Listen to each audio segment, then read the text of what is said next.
बिस्मिल्लाहिर्रहमानिर्रहीम नहमदुहु नसल्ली व नुसल्लिमु अला रसूलिहिल करीम। आज 18 ज़िलहज्जा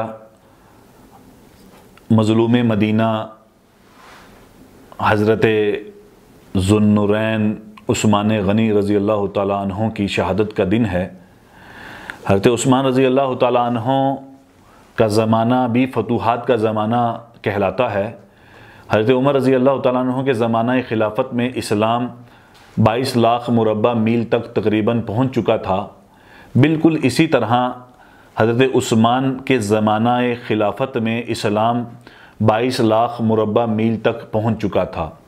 तो तकरीबन ज़माना खिलाफत में हज़रत उस्मान रज़ी अल्लाह तआला अन्हु के ज़माना खिलाफत में 44 लाख के लगभग मुरब्बा मील के लगभग इस्लाम पहुंच चुका था। यहाँ तक के तारीख़ की किताबों में आता है कि अंताकिया जो शाम की एक बस्ती है, अंताकिया से लेकर काबुल तक मुसलमान और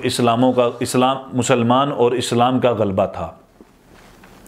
चूँकि ये फतूहात का ज़माना था तो इन फतूहात की वजह से यहूद बहुत परेशान थे। और ये बात याद रखिएगा कि यहूदी हमेशा शुरू से इस्लाम के ख़िलाफ़ साजिशें करते चले आ रहे हैं। सबसे ज़्यादा शातिर और चालाक कौम, वो मजहबी कौम, वो ये यहूद ही हैं। लिहाजा यहूदी इस वजह से परेशान थे कि अगर इस्लाम का यूं ही गलबा होता रहा तो बज़ाहिर हम मुसलमानों को शिकस्त नहीं दे सकते।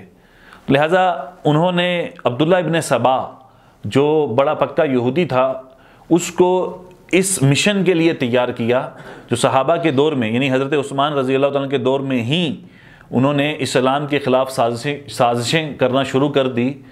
तो बज़ाहिर इस्लाम को ज़ाहिर करने के बाद जब मुसलमानों को यकीन हो गया अब्दुल्ला इब्न सबा और इसके साथियों के ज़ाहरी आमाल को देख कर के ये पक्का मुसलमान है, तो ये मुसलमानों के मामलात के अंदर शरीक होने लगा।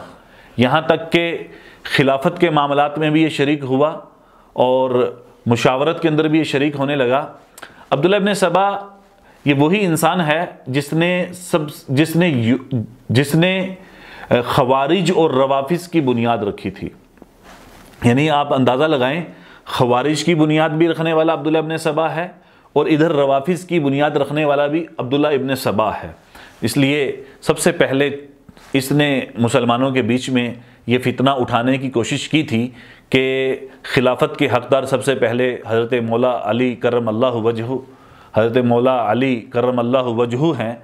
लिहाजा हज़रत अली के बारे में ये मशहूर किया कि खिलाफत के हक़दार सबसे पहले ना अबू बकर थे, ना उमर थे, ना उस्मान थे, बल्कि खिलाफत के हक़दार हज़रत अली थे। तो हज़रत अली के बारे में इस किस्म की बातें फैलाने के बाद मुसलमानों के बीच में फ़ितना उठाने की ये नापाक कोशिश करता रहा। और बहुत सारे कमज़ोर ईमान वाले कह लें या बहुत सारे ऐसे अभी जो नए नए इस्लाम में लोग दाखिल हुए थे, वो अब्दुल्ला इब्न सबा के इस फितने के अंदर मुब्तला होते रहे।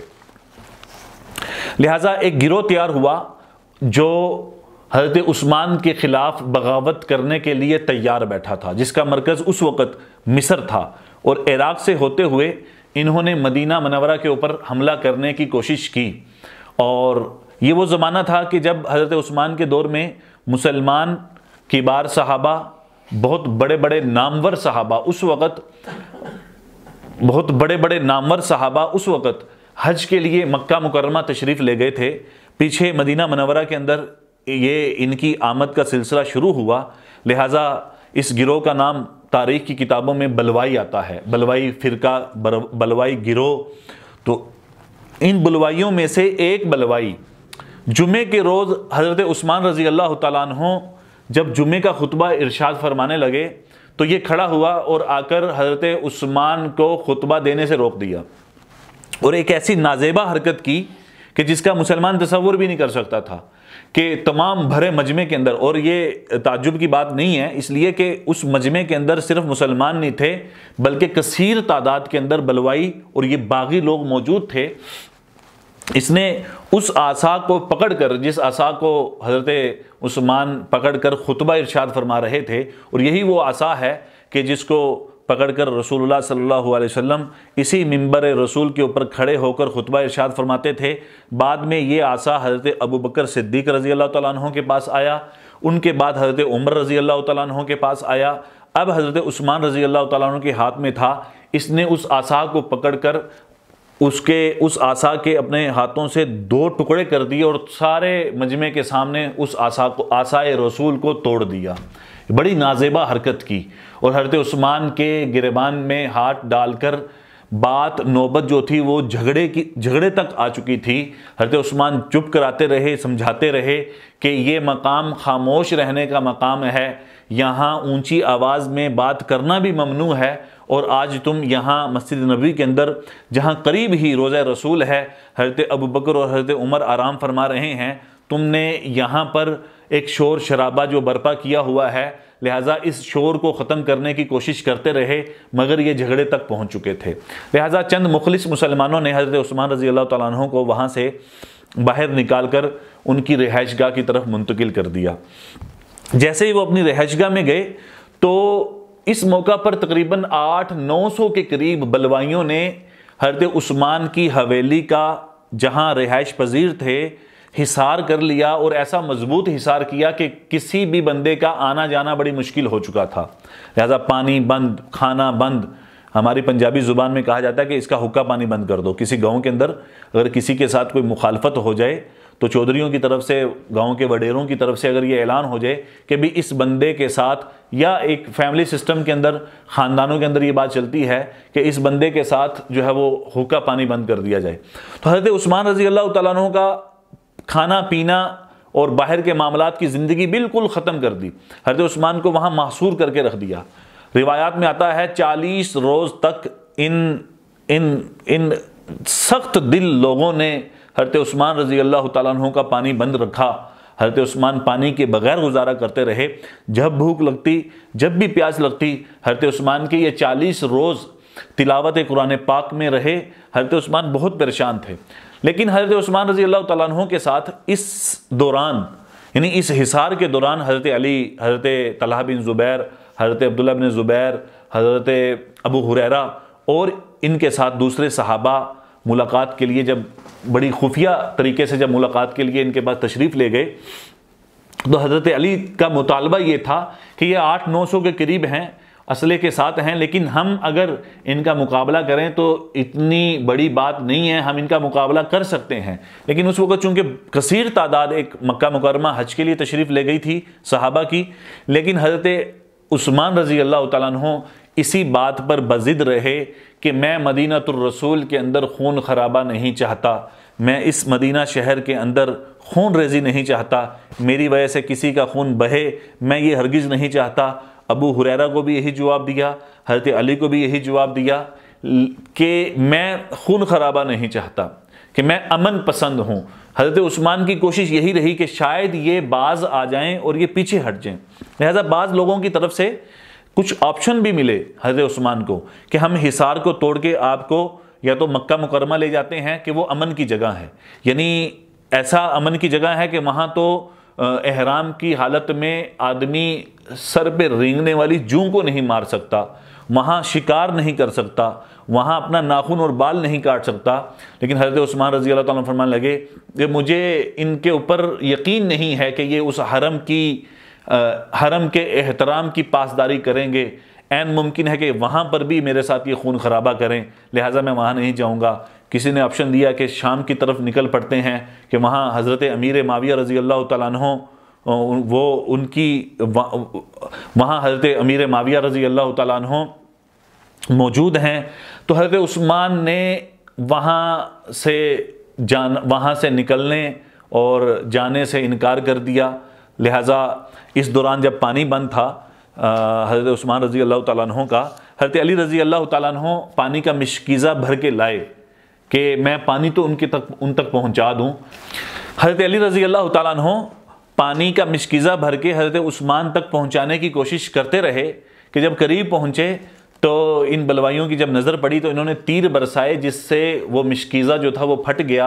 हज़रत अली रज़ी अल्लाह तआला ने अपनी पगड़ी उतार कर हज़रत उस्मान के घर में दीवार के ऊपर से गिरा दी कि हज़रत उस्मान देख लें कि इस हालत में जब आप पानी, ये वही उस्मान थे कि जिन्होंने मदीना वालों के लिए, मदीना के अंदर जब पानी की किल्लत हुई थी तो इन्होंने मीठे पानी का कुआं ख़रीद कर मुसलमानों के लिए वक़फ़ किया था।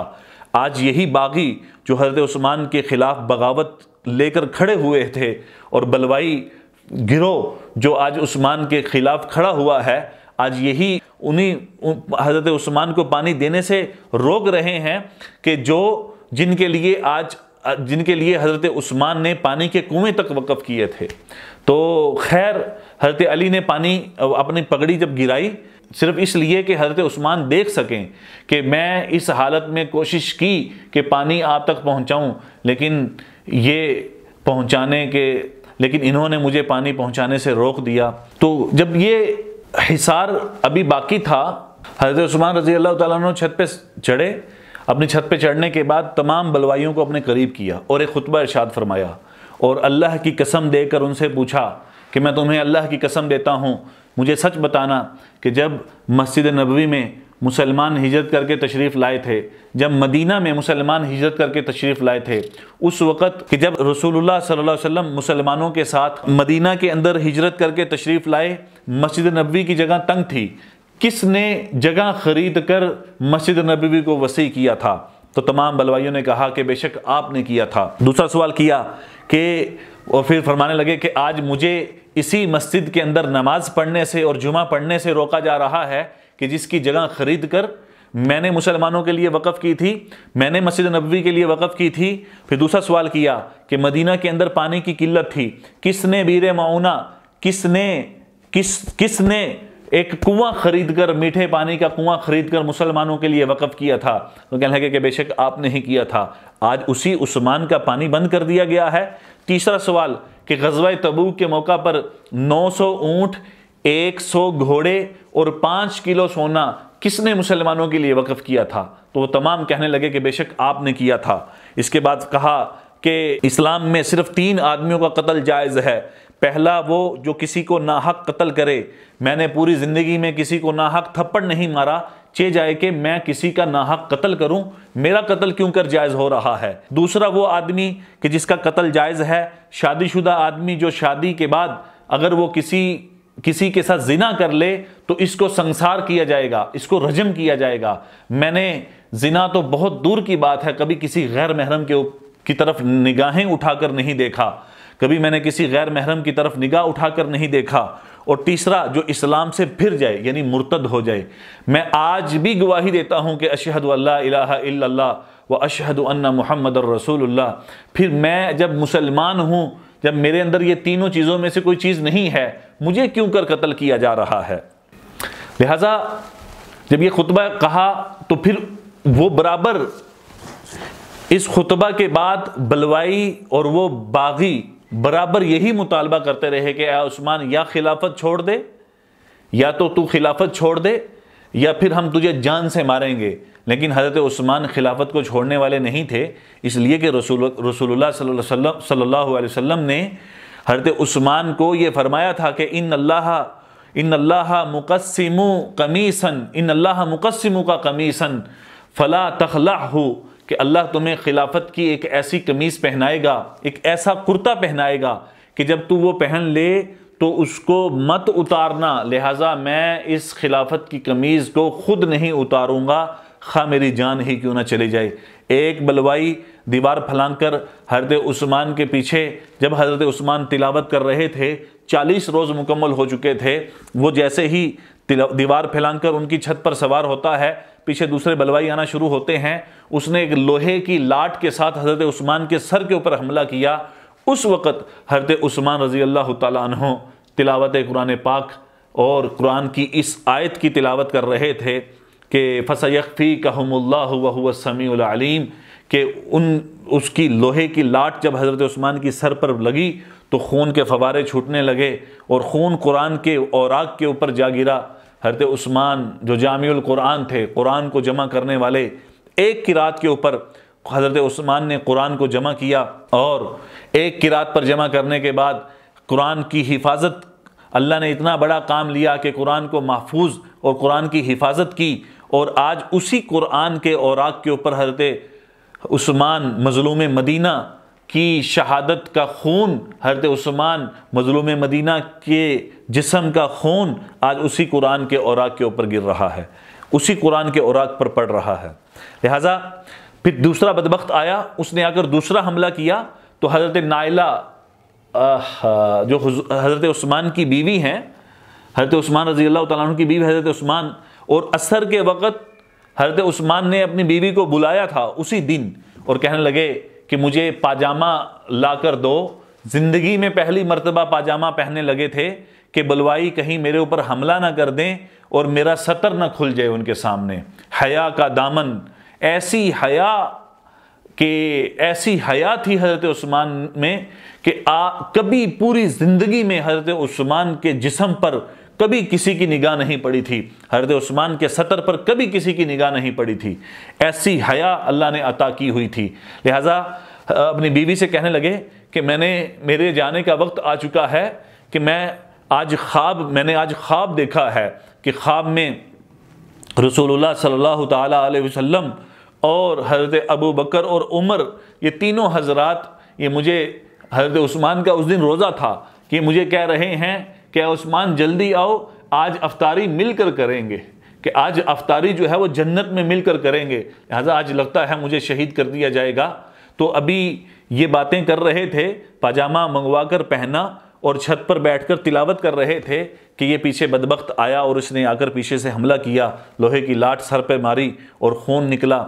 एक बदबख्त आया, उसने आकर हज़रत उस्मान के सीने पर पाँव रखे और हज़रत उस्मान के जिस्म पर चढ़ के हज़रत उस्मान की दाढ़ी को पकड़कर नोचा और नोचकर एक थप्पड़ हज़रत उस्मान रज़ी अल्लाह तआला अन्हु के चेहरे के ऊपर मारा। ये अल्फाज बड़े मुश्किल से अदा हो रहे हैं कि हज़रत उस्मान के चेहरे के ऊपर थप्पड़ मारना। ये मंजर जब हज़रत नाइला ने देखा तो 3 बद्दुआएं दी थी उसको, मैं इसका तज़किरा आखिर में करूँगा, कि फिर आकर उसने तलवार से हमला किया। हज़रत नाइला ने अपना हाथ आगे बढ़ाया जिससे उनकी उंगलियां कट गई और उनकी उंगलियां जब कटी तो फिर हमला ऐसा शिद्दत के साथ किया कि हज़रत उस्मान वहाँ शहीद हुए और शहादत नोश फरमा गए। तो ये 18 ज़िलहज्जा का दिन था और इस दिन हज़रत उस्मान दुनिया से रुखसत हुए हैं। बड़े एक दर्दनाक अंदाज में शहीद किया गया। मदीना की मज़लूम तरीन शख्सियत गुजरी हैं हज़रत उस्मान गनी रज़ी अल्लाह तआला अन्हु, और 2 दिन तक 40 रोज़ तक पानी बंद, खाना बंद, 40 रोज़ तक इनके घर का मुहासरा किया गया। किसी को अंदर आने की इजाज़त नहीं दी जा रही, किसी से मुलाकात की इजाज़त नहीं है। और फिर 40 रोज़ के बाद जब शहीद हो रहे हैं फिर इनकी लाश को उठाने की इजाज़त नहीं। 2 दिन तक हज़रत उस्मान रज़ी अल्लाह तआला अन्हु की लाश मुबारक वहीं पड़ी रही कि फिर 17 सहाबा, 17 मुसलमान बड़े खुफिया तरीके से रात के वक्त में इनकी हवेली में किसी जगह से दाखिल होकर इनकी लाश मुबारक को उठाकर नमाज जनाजा पढ़ाई। हज़रत जुबैर रज़ी अल्लाह तआला अन्हु नमाज जनाजा पढ़ाते हैं और इन 17 लोगों ने इनकी नमाज जनाजा अदा करने के बाद जन्नतुल बकी के बिल्कुल आखिर में इनको दफन किया। आज भी वो इनकी कब्र और इनकी कब्र मुबारक जन्नतुल बकी के अंदर मौजूद है और वो हिस्सा फिर जन्नतुल बकी के अंदर शामिल कर लिया गया। और ये 2 रोज़ तक इनकी लाश को उठाने की इजाज़त नहीं दी गई थी। एक ऐसी दर्दनाक शहादत हुई है कि तारीख़ भी कपकपाती है। बड़े बड़े सहाबा को जब पता लगा तो उनकी ज़बान से जो एक आहोज़ारी निकली और एक मातम और एक जो रोने की कैफियत थी कि पूरे मदीना के अंदर एक कोहराम मिचा हुआ था कि आज एक ऐसा शख्स दुनिया से रुखसत हुआ है जो बड़ा नरम दिल था, जो मदीनातुर रसूल के अंदर खून बहाना पसंद नहीं करता था, कि जिनके ज़माना में अमन ही अमन था, लेकिन जिनकी शहादत के बाद फितने ऐसे जन्म लेते हैं, फितने ऐसे उठते हैं कि क़यामत तक ये फितने बाकी रहेंगे। ख़वारिज की शक्ल में हो और रवाफ़िज़ की शक्ल में हो, वो मुसलमानों के बीच के फितने हों, इस्लाम को मिटाने के लिए फितने हों, लिहाजा वो फितने जब से उठे हैं ये क़यामत तक बाकी रहेंगे। इमाम मोहम्मद बिन सिरीन रहमतुल्लाह अलैह एक बहुत बड़े इमाम गुज़रे हैं। वो फरमाते हैं कि मैं बैतुल्लाह शरीफ में तवाफ़ कर रहा था, मेरी निगाह एक आदमी पर पड़ती है। मैं देखता हूँ कि वो ये दुआ मांग रहा है कि ए अल्लाह मुझे माफ़ फरमा, हालांकि मेरा गुमान ये है कि मेरी बख्शिश नहीं होगी। मोहम्मद बिन सिरीन रहमतुल्लाह ने उसको डांटा कि तू कैसा बदबख्त है, कैसी दुआ मांग रहा है, ना उम्मीदी के साथ दुआ मांगता है। तो उसको जब मालूम हुआ कि ये इमाम मोहम्मद बिन सिरीन है, वो कहने लगे कि आप नहीं जानते मुझे कि मैं कौन हूँ। बता कि तू कौन है? कि मैं वही बदबख्त हूँ कि जो हज़रत उस्मान रज़ी अल्लाह तआला अन्हु के जब शहीद किया जा रहा था, तो मैं हज़रत उस्मान के सीने पर चढ़कर, जिसने हज़रत उस्मान की दाढ़ी को नोच कर हज़रत उस्मान के एक चेहरा पर जो थप्पड़ मारा था वो मैंने ही मारा था। और जब वो मैंने ये हरकत की थी, हज़रत नाइला जो हज़रत उस्मान की बीवी थी, उस वक़्त उन्होंने मुझे 3 बद्दुआएं दी थी। पहली बद्दुआ ये दी थी यब्बस अल्लाहु यदक, तेरे हाथ छल हो जाएं। दूसरी बद्दुआ ये दी थी कि अमा बसरक, कि तेरी निगाहें चली जाएं, तू अंधा हो जाए। ये 2 बद्दुआएं मेरे हक़ में कबूल हुई हैं, लिहाजा मेरे हाथ छल हो चुके हैं, ये लकड़ी की तरह हैं, हरकत नहीं करते, मैं आंखों से अंधा हूं, देख नहीं सकता। और तीसरी बद्दुआ ये दी थी वमा गफर ज़ंबक, कि अल्लाह तेरे गुनाह को माफ़ ना करे।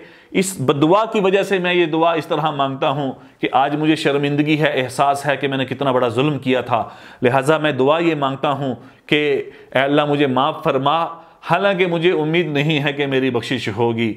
मेरे मोहतरम दोस्तों, ये हज़रत उस्मान गनी रज़ी अल्लाह तआला अन्हु थे कि जिनकी शहादत बड़े दर्दनाक अंदाज में की गई थी। अल्लाह जल्ल शानो इन हज़रात की शहादतों को कबूल फरमाए।